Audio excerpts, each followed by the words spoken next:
साथीहरू आज चाहिँ हामीले कोरियन फुड ट्राई गर्ने भनेर मेरो परिवार र साथीहरू भएर चाहिँ कोरियन फुड ट्राई गर्न चाहिँ हिँडेमै।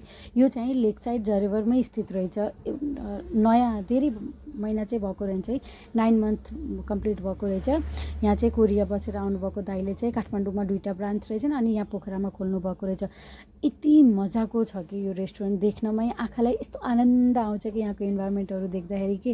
त्यसपछि यता बार सेक्सन पनि रहेछ, एसीवाला रुमहरू पनि अभाइलेबल रहेछन्। हेर्नु न, सानो सानो कुरालाई कस्तो मजाले ध्यान दिएर बनाउनु भएको छ कि। तर चाहिँ हामीले यो एसीवाला रुममा चाहिँ नबस्ने, हामी चाहिँ बाहिरैको भ्यू हेर्दै इन्भाइरोमेन्ट हेर्दै चाहिँ खाने भनेर हामी चाहिँ लास्टको सिट चाहिँ बुकिङ गरिसकेका थियौँ। अनि हामी अनि हाम्रो साथीहरू गएर चाहिँ वहाँ बसिसक्यौँ। तर अब बस्ने केटाकेटी त बस्ने कुरै भएन होइन।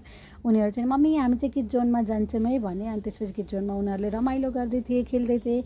यता फेरि हामीले सुसी अनि चिकनका आइटमहरू, कोरियन आइटमहरू अर्डर गरिसकेका थियौँ। स्टार्टिङमा हाम्रो सुसी आयो है, फर्स्ट टाइम मैले ट्राई गरेको। इभन मेरो केटाकेटीले पनि यस्तो मन पऱ्यो कि मेरो नानीले र मलाई, हाम्रो हस्बेन्ड सबैलाई एकदमै मन पऱ्यो।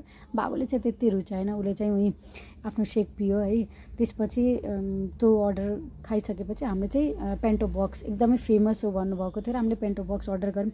क्वान्टिटी वाइज खाना यस्तो राम्रो कि नानीले पनि यति मजा लाग्यो कि यसलाई पनि मलाई पनि है। सुसी अनि किम्ची त अब कोरियाको बेस्ट फुडै भयो है। त्यसपछि यो सब पेन्टो बक्स चाहिँ बेस्ट लाग्यो मलाई चाहिँ, एकदमै मिठो मानेर खायो हामी सबैले। अनि त्यसपछि आजको दिन चाहिँ हाम्रो खेल्दै रमाइलो गर्दै बेस्ट भयो। त्यसपछि लास्टमा चाहिँ फोटो खिच्दै बाई बाई गरेर हिँड्यौँ हामी साथीहरू।